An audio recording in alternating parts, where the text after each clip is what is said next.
the wife, Lucia, who had always been indifferent towards us, was in a very good mood today. For once, she gently picked up Emma and kissed her forehead. Emma, full of surprise, looked at me and asked, "Dad, is Aunt Lou willing to be my mom now?" 5 years under the contract, Willow never wanted anyone to know she was married. She never allowed Emma to call her mom. However, what Emma didn't know was that Willow's happiness today had nothing to do with accepting this daughter, nor was it because she had had a change of heart. The truth was, just moments ago, Willow's secret crush had returned to the country, and it was time for us to leave her life. Chapter 1. As usual, I prepared a New Year's surprise for Willow. Red rose petals covered the bedroom, and the dining table was laden with a feast. 4-year-old Emma was running around with her short legs, busy hanging up little fairy lights. She looked at me and asked, "Dad, do you think Auntie will come home today?" My gaze darkened a little. I replied, "I don't know either, sweetheart, but the surprise still had to be prepared. What if Willow finally noticed how good I was to her?"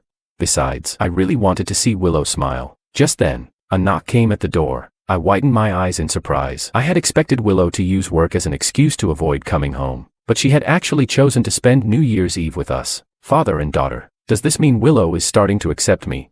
I smiled and quickly walked to the door. As I opened it, Emma, beaming with joy, ran out and shouted, "Auntie, Happy New Year." The next moment, Emma's voice suddenly cut off. My movements froze as well. I looked at Willow and the men standing beside her, and my heart sank. The man was Makoto, Willow's secret crush. Makoto was a student funded by the Liu family. He was handsome, charismatic, and despite his impoverished background, he was strong-willed. In the upper circles Willow moved in, he was an exception. Willow had fallen in love with Makoto at first sight. They quickly became a couple, and whether at family gatherings or charity events, the two of them were always seen together. Back then, the Liu family didn't approve of Makoto. They preferred me, so Willow would always use me as a cover for her dates, asking me to pick her up from the Liu family. Later, when Grandpa Liu fell seriously ill, his last wish was for Willow to marry me. Makoto, upon hearing this, chose to disappear without a word. Willow, devastated by the double blow, had no choice but to fulfill Grandpa Liu's will. She made a deal with me. We would divorce in 5 years and never interfere with each other's lives.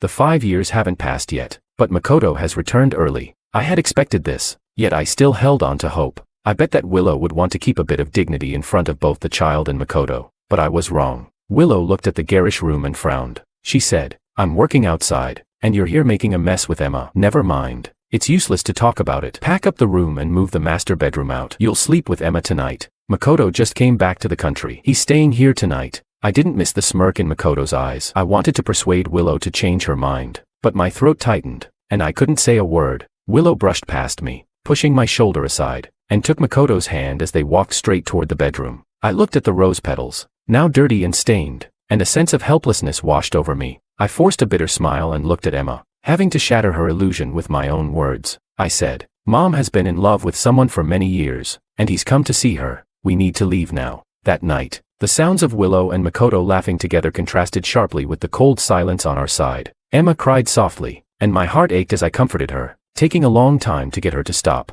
The teasing voices didn't stop even late into the night. I put on my coat and walked slowly to the master bedroom door. I saw the light on, and I could clearly hear Willow's gentle voice. She said, "Makoto, why didn't you tell me you were back? It's been so many years since we've seen each other. Do you know how much I missed you? And my marriage to George is about to end next week. After that, you'll have to give me a grand wedding." I swallowed my pain and closed the door. In 5 years of marriage, we never even had a proper anniversary. Willow would always throw away the meals I carefully prepared for her or tear up the clothes I bought. Even Emma, when she called Willow Mom for the first time, was met with nothing but disgust in Willow's eyes. At just over a year old, Emma was punished to kneel all day. She cried until she nearly suffocated. Not understanding what she had done wrong, I hugged Emma tightly, and saw Willow looking down on us with a cold, warning gaze. "I'm not your mother. You can only call me Auntie. And you, George, using the connection between our two families, aren't you tired of acting in front of me all these years? I've known for a long time that you liked me. If you hadn't hidden it so badly, Grandpa would never have forced me to marry you. He wouldn't have driven Makoto away. So don't call me your wife. Once the 5 years are up, we'll get a divorce immediately." That was when I learned that Willow had known all along how I felt, but she had used that knowledge to protect her relationship with Makoto. I took a deep breath, and the tears fell onto the divorce agreement, soaking the characters Willow had written. "Dad." Emma's voice came from the bed. I hadn't realized how late it was and that she hadn't fallen asleep yet. I squatted down beside the bed, gently stroking Emma's head. I asked, "Why aren't you asleep? What if you're late for school tomorrow?" Emma saw the redness in my eyes and reached up to wipe away the tears at the corners of my eyes. Emma hesitated and said, "Auntie said she'll take me to kindergarten tomorrow. She also said she'll pick me up after school in the afternoon. Can we wait a little longer?" I looked at the innocent Emma, feeling like my heart was being gripped by a huge hand, making it hard to breathe. I dug my fingers deep into my palm, forcing a smile onto my face. I said, "Okay, how long do you want to wait?" Emma looked at the teddy bear Willow had casually given her, which now had some frayed edges and cotton leaking out. Emma held it like a treasure, only because it was the only birthday gift Willow had ever given her. She said, 7 days from now is my birthday. I want to wait until then. If Auntie is with me, we'll stay. If she doesn't care, then we'll leave." I nodded and said, "Okay, Willow, I will give you 7 days. After 7 days, all the absurdity and ridiculousness between us will come to an end." Chapter 2. Snowflakes were drifting outside the window. I wrapped a scarf and hat around Emma, and as I reached for her gloves, I realized they were left in the bedroom. I stood up to go back and get them, but Willow frowned and said, "It's fine. Just put your hands in your pockets." Willow extended her hand to Emma and said, "Let's go." I wanted to speak, but Emma had already taken Willow's hand and turned to smile at me. "It's okay, Daddy. I'm already warm enough." As I watched Willow holding Emma's hand, walking away, I felt a sense of dizziness. In 5 years of marriage, I had spent most of my time with Emma. Willow was either out with her friends or traveling, but now, Willow had taken the initiative to assume the role of a mother and had chosen to take Emma to school. I knew this was because of Makoto's influence, but I couldn't help but feel a bit happy at Willow's active involvement. I had prepared an entire table of dishes according to Willow's taste, quietly waiting for them to come home. But after an hour past school dismissal and still no sign of Willow or Emma, I began to feel something was off. I quickly put on my coat and headed to the kindergarten, but I didn't expect to bump into Willow and Makoto. Acting intimately on the street, I instinctively hid, watching as Makoto wrapped his arm around Willow's waist and they walked into a secluded parking lot. Willow gave an ambiguous smile and leaned forward, kissing Makoto on the cheek. Makoto asked, "In such a hurry? Aren't you afraid George might see us?" He laughed, deepening the kiss. Willow shrugged and mumbled, "He always wants me to spend more time with Emma. He's probably made dinner and is waiting for us at home." Though they were dozens of meters away, their conversation wasn't loud, yet I heard every word clearly. My breath caught, and I watched helplessly as Willow got into Makoto's car. I saw them kiss in the car, as if making up for every kiss they had missed over the past 5 years. The car windows fogged up, and soon I couldn't see inside anymore. All I could see was the car shaking. My body had long been frozen stiff, yet my eyes were still glued to that black sedan. I didn't understand, why was it that, despite my efforts for 5 years, the warmth I could never give her, others could make her climb into their arms with a simple gesture. I thought back to our first wedding anniversary. I had spent 2 months learning how to bake a cake, whipping, frosting, and decorating it. The finished product was so good that even the pastry chef praised me. But when I handed it to her, all I saw in Willow's eyes was mockery. She said, "George, what are you expecting? Do you really think a cheap cake from who knows where can win me over? Instead of our wedding anniversary, you should remember the day you took my freedom away." I wanted to say no. It was Makoto who had left without a word first. It was Makoto who had given up on her. But looking into the disgust and resentment in Willow's eyes, my throat tightened, and I couldn't speak. In the end, the cake was thrown away, untouched, into the trash. I felt like a large hole had opened up in my chest, with cold wind rushing in. When I arrived at the kindergarten, Emma was hanging her head, the sadness she couldn't hide on her face. I picked her up and wiped the tear stains from her cheeks. Emma buried her head in my chest and mumbled, "Why didn't Mommy come to pick me up? Why doesn't Mommy like me?" I fought back the bitterness rising in my chest and comforted her, telling her that Willow had something urgent to attend to and couldn't come. Emma nodded, understanding. Willow didn't return home until the evening. At that time, I was checking Emma's art homework. She had expected me to be furious for not picking up the child, but to her surprise, I didn't say a word. This surprised Willow, because whenever it came to Emma, I always became unusually serious. Willow glanced at me and quickly looked away, unwilling to engage with me. She remembered the absurdity of what had happened in the car earlier and Makoto's low laugh. Her calm heart was once again stirred. She wanted to take a shower to wash away the sticky feeling from her body, but when she turned on the water, it was icy cold, drenching her hair. Willow frowned, water dripping down her wet hair as she turned to me, demanding, "Why didn't you prepare hot water? Don't you know I take a shower every night?" I didn't look up. I quietly continued to flip through Emma's sketchbook. In 5 years of marriage, I had memorized Willow's every preference. I tried my best to please her, always agreeing with whatever she wanted, never going against her wishes. Even if it meant running through a downpour to buy something 3 streets away, I would never hesitate. But how had Willow ever been treated this coldly by me? Chapter 3. A surge of unnamed anger suddenly rose within her. She took 2 steps forward and grabbed my hand. "George, if you keep ignoring me like this, I'll go to the divorce registry tomorrow," Willow threatened me, believing that I didn't want to divorce her, thinking that I was desperate to keep this marriage intact. Sure enough, I looked up, but in my eyes, instead of the fear Willow had hoped for, there was only the stillness of stagnant water. I asked, "You promised Emma. Why didn't you go pick her up?" When I arrived, she was the only one left at the kindergarten. Do you know how pitiful she looked? Willow suddenly froze. She had been with Makoto at that time. She had mentioned picking up Emma, but Makoto had just held her even tighter. Makoto had said, "That's George's daughter. I know you don't like her. When we have our own child, it won't be too late to be a good mother." Seeing my angry expression, Willow instinctively began to justify herself. She said, "I was busy. I forgot. Besides, it's the same if you picked her up. It's not a big deal. Why are you being so harsh with me?" Willow would never understand how laughable her self-proclaimed acting skills appeared to me. I quietly watched her, silently pushing the sketchbook on the table toward her. The moment Willow's gaze landed on the drawing, she felt a sharp pain in her chest. The title of the drawing was A Family of 3. The picture depicted Emma and her parents at an amusement park. Emma had won a stuffed toy in a competition. Her mother clapped and cheered, and her father proudly lifted her up, a picture of a happy family. Willow didn't speak anymore. The room was deathly silent. After a long pause, Willow finally spoke. She said, "Tomorrow, I'll take her to the amusement park as compensation for today." Emma had always wanted to go to the amusement park. Willow knew this, but she had always brushed it off, promising next time again and again. Willow tried hard to ignore the discomfort in her heart, but I looked at her coldly and said,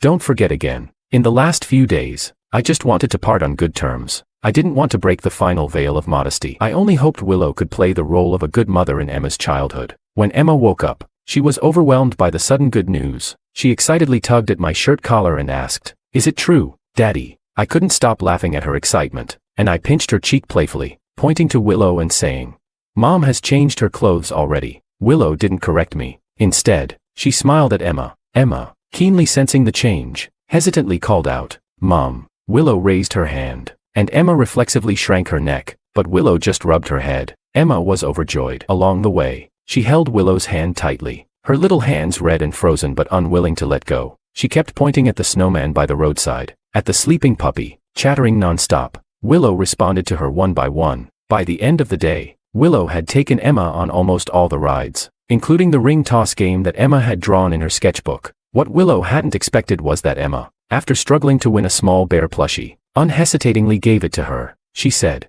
"Mom, this is for you. Thank you for playing with me." Looking at Emma's sparkling eyes, Willow couldn't quite express the feelings bubbling inside her. The Ferris wheel was the last stop of the 3-person outing. Emma curiously gazed at the night view outside the window, while Willow and I sat face to face. After a day of interaction, the atmosphere between us had eased considerably. Willow seemed like she wanted to say something, but just then, 2 messages popped up on her phone. She looked down and saw that the contact was Makoto. Makoto's message read, "I think I saw you. We used to come here together all the time." Chapter 4. Emma pointed excitedly at the brightly lit skyscrapers, enthusiastically describing the scenery before her, but Willow no longer responded, as though she hadn't heard a word. I didn't miss the joy on Willow's face. Through the reflection in the glass, I clearly saw Makoto's name. I remembered someone once told me that when a Ferris wheel reaches its highest point, if you make a wish, it will be heard by the gods in the sky, and your wish will come true. If you wish to be with your lover forever, you will spend the rest of your life together in happiness. As a teenager, I believed in this wholeheartedly. I tried every possible way to get Willow to ride the Ferris wheel with me, but she always brushed me off with one excuse or another. I firmly believed that one day I would win her over, so I bought a ring in advance and practiced confessing on the Ferris wheel by myself, imagining the moment of success.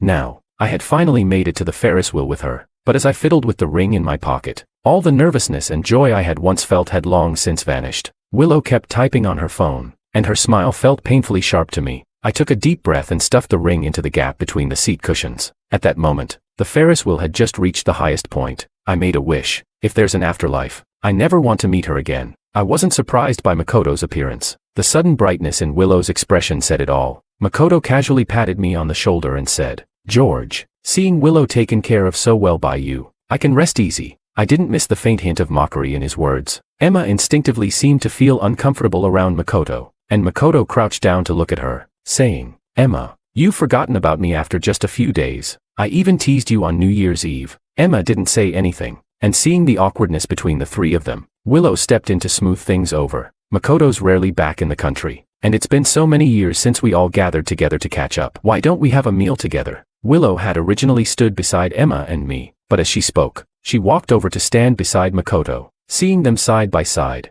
I suddenly felt like the outsider. I said, "No need. I've got something to do tonight." I instinctively wanted to refuse, but Makoto leaned in, his voice not loud but enough for everyone around to hear. He said, "George, you don't dislike me, do you? Not even willing to have a meal with us?" I was about to refuse again, but I saw Willow's darkened expression. She said, "George, don't ruin the mood. It's rare for us to get together." The words were on the tip of my tongue, but I swallowed them back. I nodded, but by the time I did, Willow and Makoto had already walked far away. Willow said, "I know a restaurant with amazing food. When I went there for the first time, I thought you'd really like it." Makoto replied, "I'm not going to a restaurant you've been to with someone else." Willow laughed, lightly punching Makoto on the shoulder. She said, "I went there alone that day. No one else." Makoto asked, "Is that true?" "Lying is for little dogs." Makoto affectionately scratched Willow's nose. I clearly saw Willow's face turn red. She avoided Makoto's burning gaze. Willow said, "Stop it. I'm not a child." I stood frozen in place, my legs feeling as heavy as if they were made of lead, unable to move even an inch. My breathing became rapid as I watched them walk away, my eyes growing blurry from staring. Chapter 5. By the time I arrived, Willow and Makoto had already ordered their food. Makoto raised his hand and greeted me.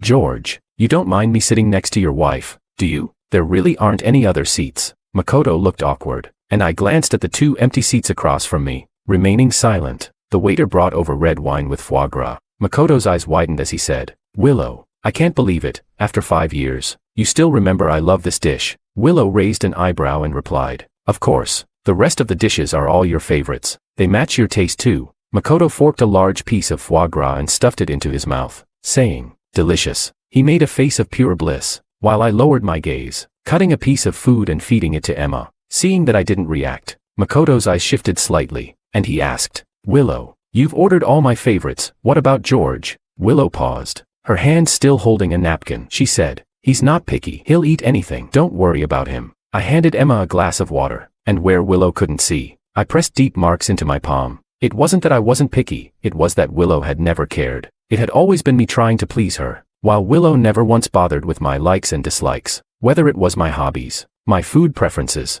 or my clothing choices, none of it mattered to her. In Willow's heart, I was just someone she settled for when there was no other choice. A tool to fulfill her grandfather's wish. That was it. That was all. I tried to calm myself, but I still couldn't suppress the surge of negative emotions. Emma saw everything clearly. Her eyes were filled with concern as she softly called out, "Daddy." I forced a smile and asked, "Would you like another piece? Let me get it for you." Emma, knowing I didn't want to lose face in front of others, nodded gently. At the other end of the table, Willow noticed a bit of food on the corner of Makoto's mouth and carefully wiped it away with a napkin. She said, "How are you still so careless? Just like before." Makoto grinned and said, "Just like before. Nothing has changed. This feeling is great." His words were full of the unspoken implication that I had ruined their lives. Makoto's gaze fell on me, and when he saw my face twist in reaction to his words, he smirked, clearly pleased with himself. He added, "If things had gone differently, our child would probably be about the same age as Emma by now." I could tolerate Makoto's provocation, but I could not accept his malice toward Emma.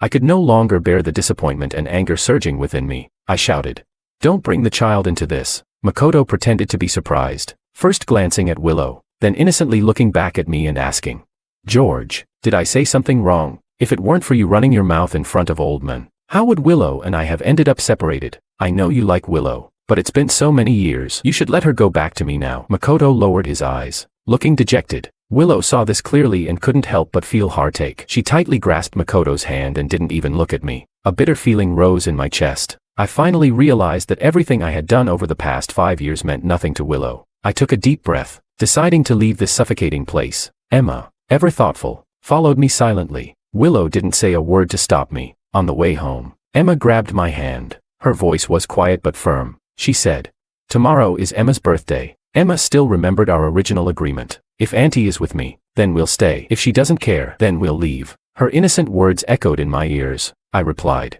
"Okay." Chapter 6. Willow didn't come back all night. My phone, on the other hand, kept ringing nonstop. "George, why do you always cling to Willow? If you would just leave quietly, everything wouldn't be so troublesome." Makoto sent a picture of Willow's intimate clothing. He said, "Guess what we're doing? No prizes for guessing. From 10 p.m. to 3 a.m., Makoto sent messages every half hour, determined to destroy my dignity. George, have you tasted Willow's flavor? George, Willow calls me her husband. George, you saw the messages, right? Message after message came in, like countless steel needles stabbing into my heart. I was furious. I punched the wall with all my strength, and my hand instantly bled, but the pain in my heart didn't lessen one bit. The overwhelming disappointment and sadness wrapped around me tightly, almost suffocating me. When I closed my eyes, I saw Willow's cold indifference and mockery. When I opened my eyes, I saw Makoto's provocation and threats. I felt like I was trapped in a vortex of pain, forced to bear all the injustices. This wasn't how it was supposed to be. The life I wanted was never meant to be this way. How did it end up like this? Why?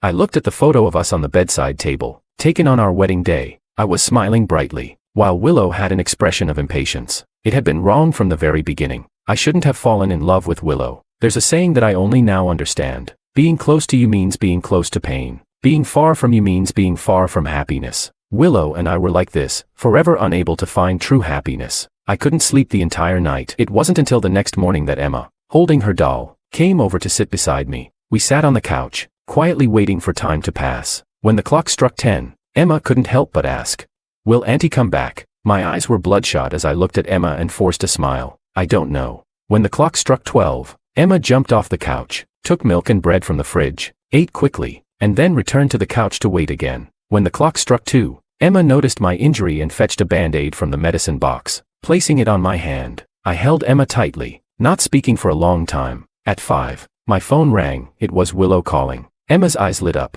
and she excitedly leaned closer, eager to hear her mother wish her a happy birthday. Emma shouted, "Mom." "Auntie." Willow paused for a moment, her voice tinged with impatience as she said, "Why are you shouting so loudly? I can hear you." Then she added, "George." I heard Willow calling my name, and I knew this opening line all too well. She said, "I won't be coming back tonight. My friend is having a gathering." I nodded after hearing her words. I stiffly turned to look at Emma, whose smile had finally disappeared. I was at a loss for words, unable to say anything. It was Emma who spoke first, saying, "I understand, Mom." This time, Willow didn't correct her. She simply murmured, "MHM," and quickly ended the call. Emma set her doll down and went into the bedroom to search for clothes. I could feel Emma's sadness, so I hugged her tightly. "It's okay. I'm here. I'm still with you. It's okay, Emma. And Daddy loves you." Emma buried her face in my chest, and I couldn't see her expression. She said, "Daddy." Her voice was muffled, and I felt a cold chill on my shoulder. It was Emma's tears.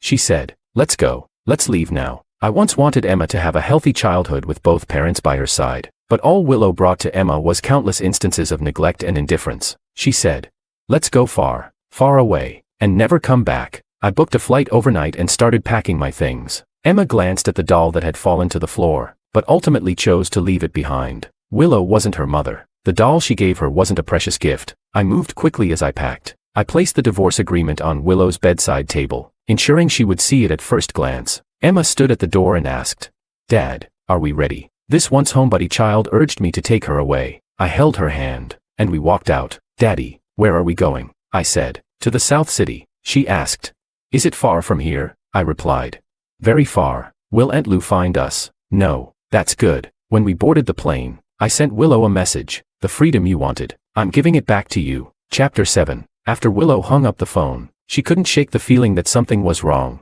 She instinctively furrowed her brow, replaying the conversation in her mind. Makoto reached out and cupped her face, planting a tender kiss on her lips as he said, "Baby, I feel so happy right now. Tomorrow is Wednesday. It's both the day you're getting divorced and my birthday. We have to celebrate properly." Makoto rubbed his chin against Willow's forehead. In the past, this kind of gesture had made Willow feel at ease, but now it only made her feel uncomfortable. She subtly turned her head away, putting some distance between them. She finally understood where this unease was coming from. Yesterday, at the amusement park, Emma had mentioned something. "Mom, tomorrow is my birthday. Can you be with me?" At that time, Willow had been consumed by Makoto's messages, and absent-mindedly nodded without noticing the joy in Emma's eyes or the probing look in George's. It suddenly hit her. She now understood George's silence when he answered the phone. Those quiet 5 seconds were his complete disappointment in her. A wave of panic washed over Willow unexpectedly. Makoto picked up the teddy bear, carefully placed at the bedside, and absent-mindedly began playing with it. "What's going on all of a sudden? You won't even let me touch it." He tugged at the bear's arm, and either because he was too rough or the bear was poorly made, the arm came off. revealing a clump of cotton. Willow stared at the scene, and suddenly, she remembered how Emma had given her this bear as a gift. Her face filled with joy. The word "Mom" echoed in her ears, lingering in her mind. A sharp pain struck her chest, and she quickly snatched the bear back, staring at it blankly. Willow couldn't help but think back to the previous night. When the Ferris wheel reached its highest point, she recalled Emma's excited face and my smiling one. She remembered that she had wanted to say something to me then. What was it?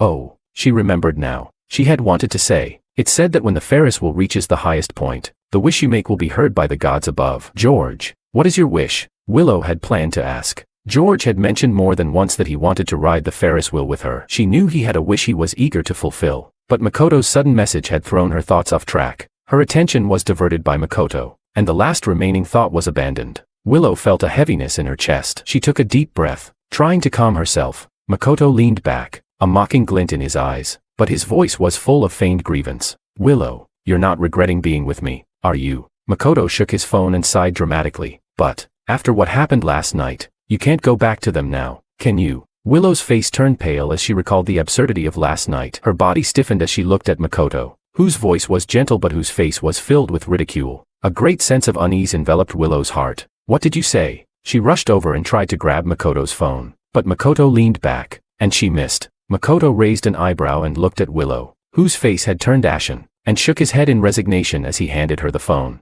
"The password is your birthday," he said, with a wink. Willow's hand trembled as she entered the password. She tried several times before finally getting into George's chat. The moment she saw the vile pictures and the provocative language, Makoto's laughter echoed through the room. The taut string in her mind snapped, and a ringing filled her ears. She stared at Makoto in a daze, and Makoto looked at her with a smile as he said, "You should have known this day would come, shouldn't you? Since you chose to be with me during your marriage, it's only natural for something like this to happen, right? And anyway, tomorrow you're getting divorced, and that annoying George, along with his annoying child, will be out of your life." Makoto reached out and ruffled her hair, gently wiping away the tears from the corner of her eyes, whispering in her ear, like a devil's whisper. His words confused Willow's mind, and she shivered. "You should be happy, Willow," with a loud slap.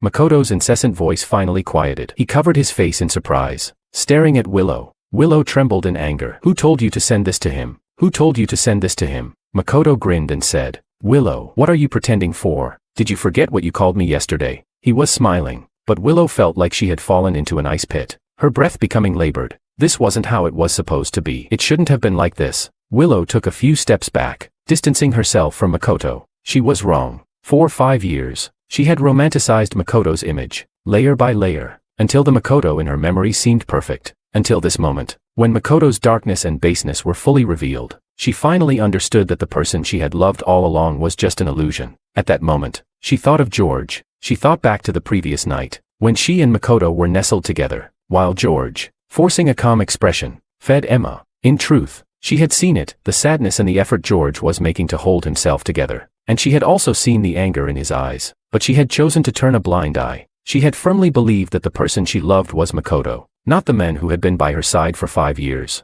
and so, once again, she ignored his pain and despair. Chapter 8. Willow hurriedly dressed, wanting to contact George, but she didn't know when her phone had been turned off. Behind her, Makoto's voice came, light and amused. "I turned off your phone so George wouldn't disturb our good time." "Willow, why don't you compliment me?" Endless regret surged in her heart, and Willow's defenses crumbled entirely. She shouted, "Enough. Stop talking. I'm not going to divorce George, and I'm certainly not going to marry you. Don't think you can cling to me any longer, Makoto. From today onward, we're cutting ties. Never see me again." Makoto looked at her as if he had heard the funniest joke in the world. He bent over, clutching his stomach, and began laughing. He said, "Willow, 5 years have passed, and you're still just as naive." He laughed, wiping away the tears at the corners of his eyes. "I never cared about your love." His voice suddenly dropped, and he continued, "From the very beginning, all I've wanted is to destroy your marriage." He leisurely put on his clothes, recounting his plot step by step. He said, "The old man didn't know any better when he arranged for you and me to marry, but I never expected that the one who kept claiming to love me wouldn't even be able to protect her own body.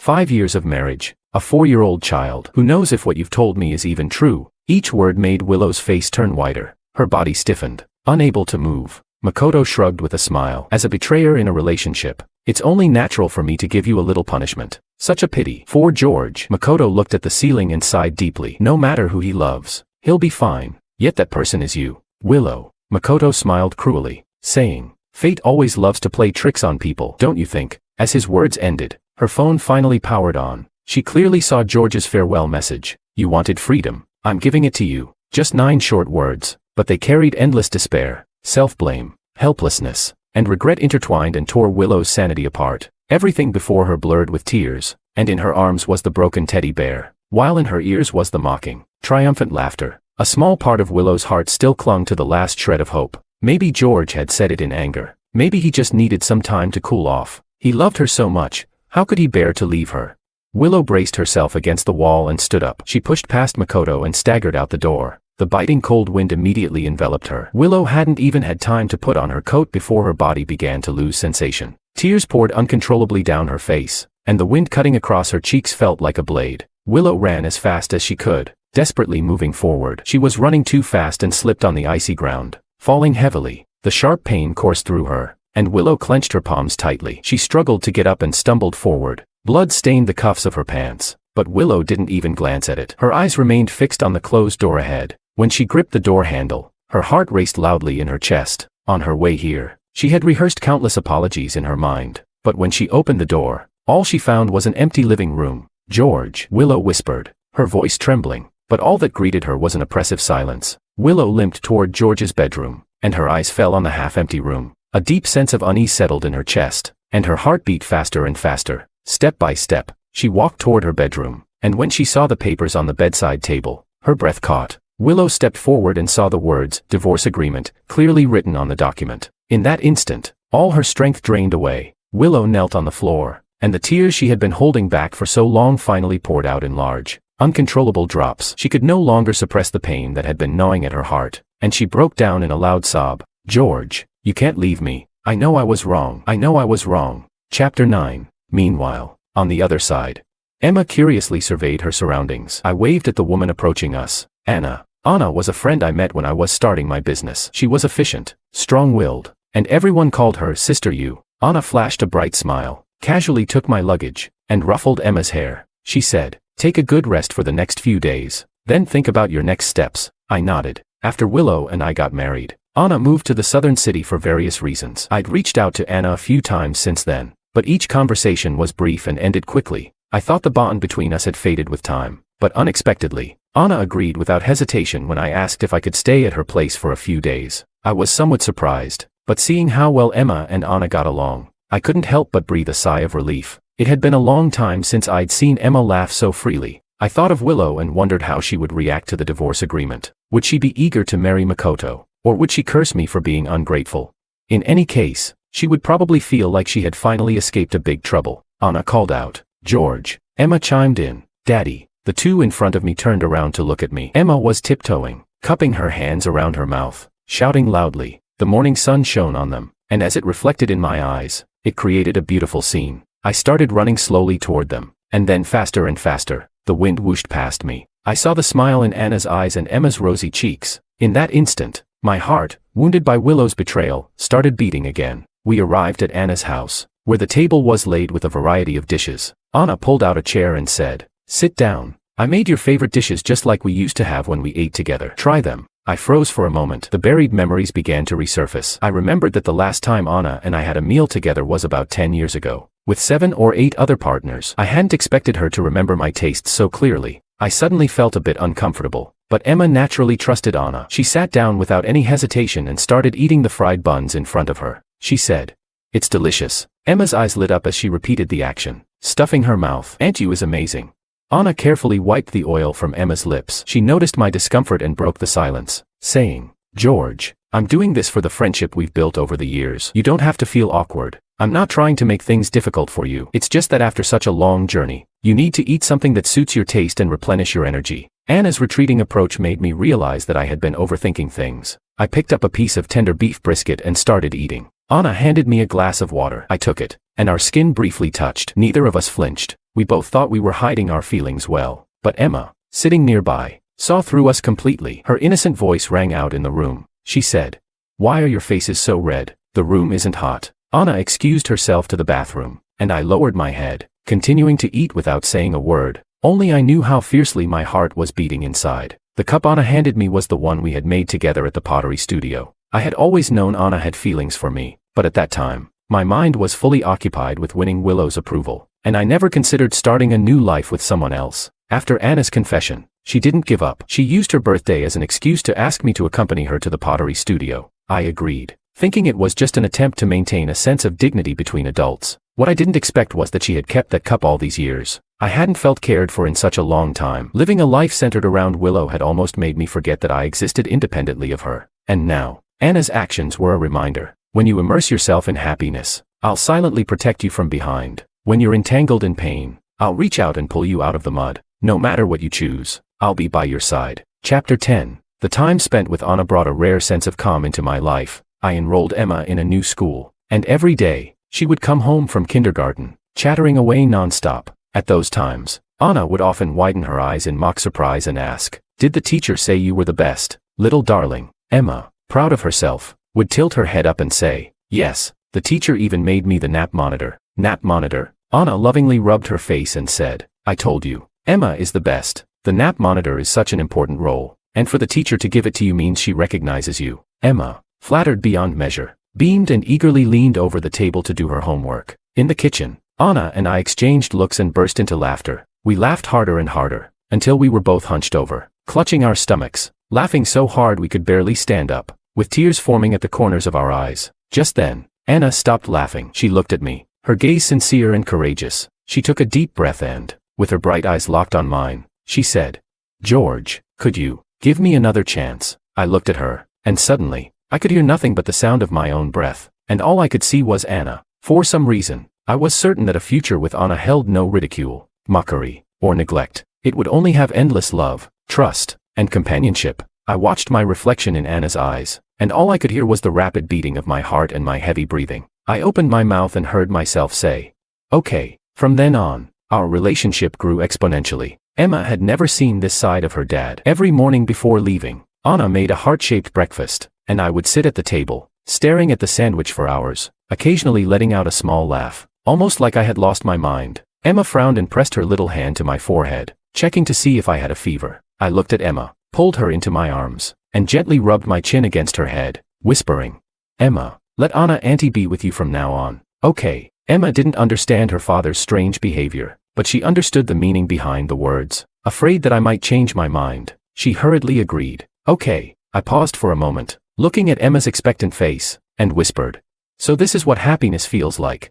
To celebrate Emma becoming the nap monitor for 2 months, Anna specially booked a children's restaurant. Emma wore a new outfit and dangled her legs excitedly, waiting for the food to arrive. It was at this moment that I ran into Willow again. As I was fixing Emma's hair, I caught sight of Willow standing by the glass door. Her face was as pale as a ghost. My body stiffened instantly, my face lost all color, and the humiliation and shame from the past rushed back to me. I felt cold all over, and my breathing became shallow. I never expected Willow to find me here. In my mind, she should have been relieved to leave, then rush to marry Makoto and start a sweet life together, as if Emma and I had never existed. But Willow rushed in. My body had already lost control when I saw Willow. I sat helplessly, unable to move, watching as Willow grabbed my wrist, as if fearing I might escape. She gripped it tightly, her nails digging into my skin. She said, "George, I know I was wrong. Please don't be angry with me, okay?" Only then did I notice Willow's eyes, red and bloodshot. I could tell she hadn't rested properly in days. She said,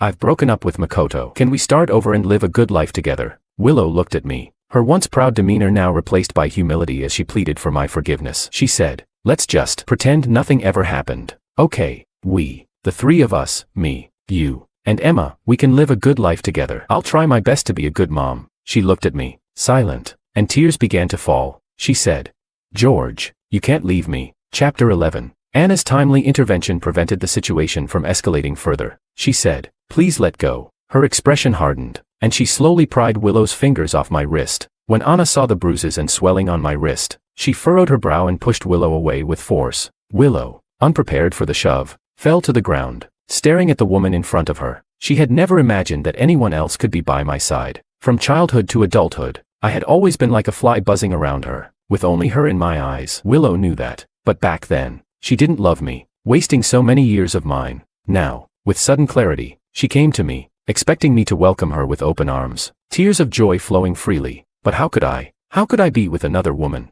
Anna stood in front of me, holding my hand tightly, My hazy eyes finally focused, and I instinctively gripped Anna's hand in return, showing trust that Willow could clearly see from the ground. Willow's gaze shifted to Emma, who was hiding behind Anna. Seeing the wariness in Emma's eyes instead of the usual longing for approval, Willow belatedly realized that something had changed. The humiliation of being abandoned, combined with anger and resentment, clouded Willow's judgment. She stubbornly believed that the woman in front of her must have seduced me to make me choose her. She said, "He's my husband. You're just a mistress, shameless, disgusting."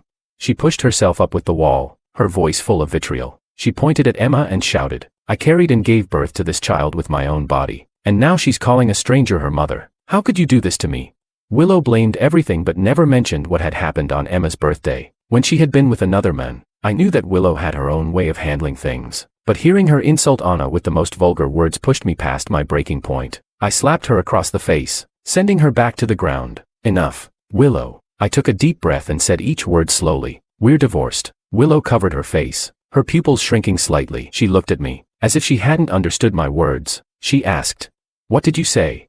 Willow knew how much I had wanted to save our marriage. For 5 years, I had done everything I could to win her back, always afraid of being abandoned. My constant effort and care had only made Willow more arrogant. She had thrown away the gifts I'd carefully chosen for her, mocked the meals I'd painstakingly prepared, and bit by bit crushed my dignity. Even so, I had never once mentioned divorce. She was certain I couldn't live without her. But now, everything in front of her told Willow that I had finally freed myself from the past. My voice was cold and calm. I said, "Anna is not what you think she is. Willow, I hope you'll watch your words. I think you remember that we were in a contractual marriage." I looked at her, my expression serious. In my eyes was a distance Willow had never seen before. I said, "The 5-year term ended long ago. Our marriage ended then. In other words, we have no relationship anymore. If possible, I would like you to leave now and not disturb me and Emma any longer." Willow knew I wasn't saying this to scare her. Her face turned pale in an instant, and the stubbornness she had shown earlier disappeared without a trace. At this moment, she suddenly understood the helplessness I had felt during all those nights, tossing and turning in fear. Chapter 12. She said, "I know you love me. Everyone knows you love me. How could you not want me?"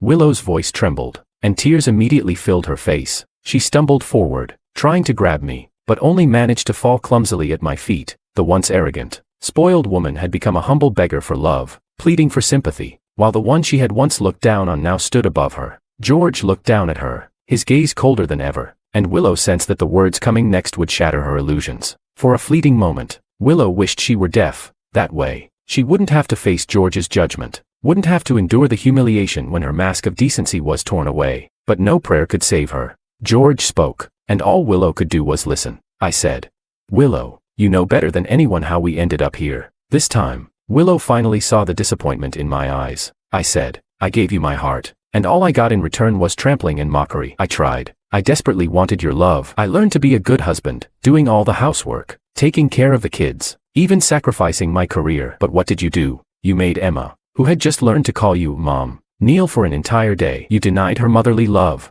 making her call you Aunt instead." I couldn't help but smile bitterly as I continued. "You hid our relationship, terrified of others finding out. You didn't allow me to call you my wife in public. That time at the friend gathering, I was drunk and barely whispered your name, and you slapped me without mercy. And yet, in Makoto's bed, you passionately called him husband. At dinner, you gently wiped his mouth. You were dropping Emma off at school just to hang out with Makoto, and for Makoto, you missed Emma's birthday. Willow, sometimes I wonder why I ever insisted on loving you." My eyes reddened, and my voice trembled with emotion. "How am I supposed to love you? What more do you want me to do to satisfy you?"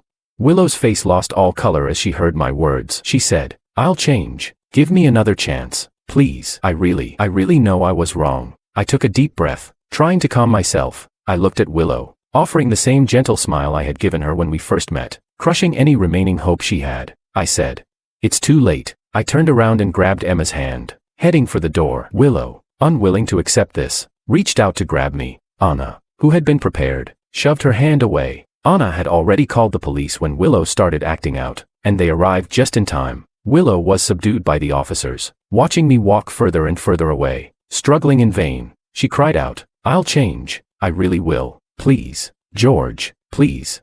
Willow's desperate pleas echoed throughout the restaurant. I didn't even look back. Overwhelming regret and helplessness drowned her, and she collapsed to the ground, powerless, as the police dragged her away. Chapter 13. The celebration that Anna had prepared for Emma was ruined by Willow. and I felt a bit guilty. I spoke softly. Anna, I'm sorry. I really didn't expect her to find us here and cause such a scene. I felt a little uneasy. After all, no one likes to be suddenly berated for no reason. I was thinking of leaving, even considering how to help Emma adjust to the new environment more quickly. Anna turned her head in surprise to look at me. She said, George, you don't need to feel guilty. Just from one meeting, I can already feel the suffocating pain you must have experienced with Willow. What happened today was unpredictable. How could I just shift all the blame onto you without considering the situation? Anna took a deep breath and continued.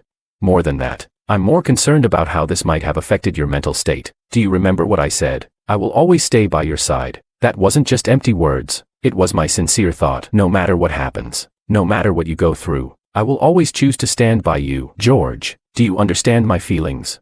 When I snapped out of it, I realized Anna was tightly pressed against me. Our eyes met, and we saw our own reflections in each other's gaze. For a moment, our heartbeats seemed to sync, and the sound was deafening. I don't know if it was just my imagination, but it felt as if the temperature in the air rose with our movements. I noticed the tips of Anna's ears turning pink, her eyes glistening with moisture, her eyelashes trembling slightly. Nearby, a mall was celebrating its grand opening, and fireworks exploded in the sky, drowning out the surrounding noise. The next moment, I kissed her. Our lips met, and I saw Anna's eyes widen slightly. I raised my hand to hold the back of Anna's head, deepening the kiss. My kissing skills were terrible, but fortunately, Anna's weren't much better either. Anna's laughter bubbled up between our lips, and I suddenly realized how forward I was being. Embarrassed, I pulled away, but Anna grabbed my face, smiling, and gently kissed my cheek. She said, George, I've been waiting for this day for so long. That night, I arranged for Emma to sleep in the next room under the guise of her growing up. Under the soft yellow light, I kissed every part of Anna reverently. Anna's gaze was dreamy, but she kept whispering my name. George, I'm here. I love you. I love you too. The same words kept repeating. As we continually reassured each other, I held Anna tightly, almost wanting to merge her with my bones. Wong. I kissed her, and her hoarse voice was swallowed by my lips. Anna left passionate red marks on my back as we embraced. In that moment, our souls were connected, and all we gave each other was endless trust and deep love. Thank you for choosing me. Thank you for standing in front of me without hesitation. I once thought that eternal love was just a fabrication of ancient people, but until she slowly walked into my heart, I realized how shallow I once was. Some people are born just to love you. No return expected, no reasons asked. Again and again, they pull you out of the mud. They take you to see the stars in the sky. Chapter 14. Willow was detained and educated for an entire night. Someone gently advised her, you and the men have already divorced. From a legal perspective, you have no relationship with him anymore. It's not right to keep clinging to him like this. Everyone deserves a fresh start, and you can't keep holding on to the past. Can you? I also roughly understand your family situation, long-term separation, little communication with the child, and infidelity during the marriage. You both ended up in divorce, and you should really reflect on what you did wrong in this relationship. Willow stared blankly at the ceiling. Her mind, which had been clouded by anger, started to clear up. She began to reflect, like an observer looking back on the 5 years she spent with George. Insults, sarcasm, slander, and disdain. Willow had always exercised her superiority over George, controlling and suppressing him. In fact, George had also reached his breaking point at times. His eyes reddened, and he asked her why she tortured him. How did Willow respond? She couldn't even be bothered to look at him and, yawning, went into the bedroom. She said, you could choose to divorce. George, aren't we here today because of your selfishness? At those moments, George would calm down. He would obediently pick up the broken shards of a ceramic vase she had thrown, continuing to clean up even if his fingers were cut. His expression would return to calm, though pain spilled from his eyes. For a long time, Willow found enjoyment in his suffering, as if this could make up for the regret of not marrying Makoto. She purposely showed off her closeness with Makoto in front of George, trying to provoke him and make him abandon his foolish hope of loving her. But it wasn't until she saw the mockery in Makoto's face and the cold, distant eyes in George's gaze that she realized how pathetic she had become. Willow couldn't help but feel guilty. If she had treated George better back then, if she had been more patient, if she had tried to accept him, would things have turned out differently? She remembered when they had just married, George, trying his best to please her despite her volatile mood. He contacted Lou's parents, carefully noting down the dishes Willow liked and her preferences. When Willow came home from work, she would find the table filled with a feast. She could tell right away how much effort he put into it, and she could see the blisters on his palms. In his eager gaze, she picked up a piece of food and put it in her mouth. It was her favorite flavor, but she deliberately dumped the whole dish into the trash to humiliate him. She said, the food's too salty. Can anyone eat this?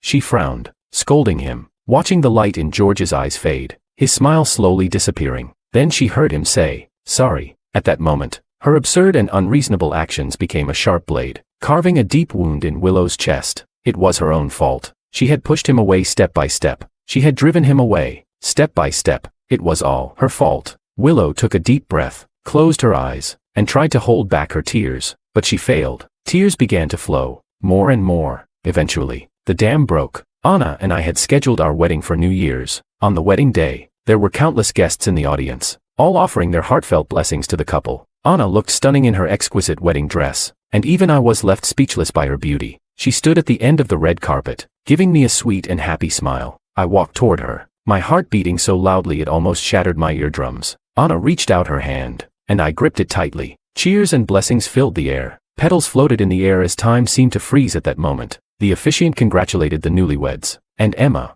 dressed in a ceremonial dress, carefully held the wedding rings. I looked at Emma, and it felt like I was looking at her as a baby once again. It seemed like just yesterday I was asking Emma to call me Daddy, but now, she had grown into such a little adult. Emma hugged Anna tightly and, with a clear voice, called out, "Mommy." It was the first time she confidently called her Mom in front of everyone. There was no blame, no cold glares. Anna bent down to pick her up and gently kissed her on the cheek. Responding with warmth, she said, "I'm here." Emma's face lit up with a brilliant smile. My phone in my pocket vibrated. It was a transfer notification. Willow, trying to make up for her past mistakes, voluntarily transferred the Liu family's assets to me. I briefly glanced at Willow's name before putting the phone back in my pocket. Someone I had once loved deeply now seemed like a fading memory, almost forgotten. It was all in the past. I thought my life had already moved forward. The officiant's loud voice interrupted my thoughts. "Mr. Wang, do you take Miss Anna as your lawfully wedded wife, to have and to hold, in sickness and in health, in wealth and poverty, to love and cherish, for as long as you both shall live?" Although I had practiced countless times in private, I still felt a little nervous. My palms were sweating, and my voice trembled when I spoke. I said, "I do." Anna smiled and kissed my lips. Emma, holding my leg, shouted, "Daddy and Mommy will always be together." The happiness I had been pursuing for so many years finally took shape in that moment.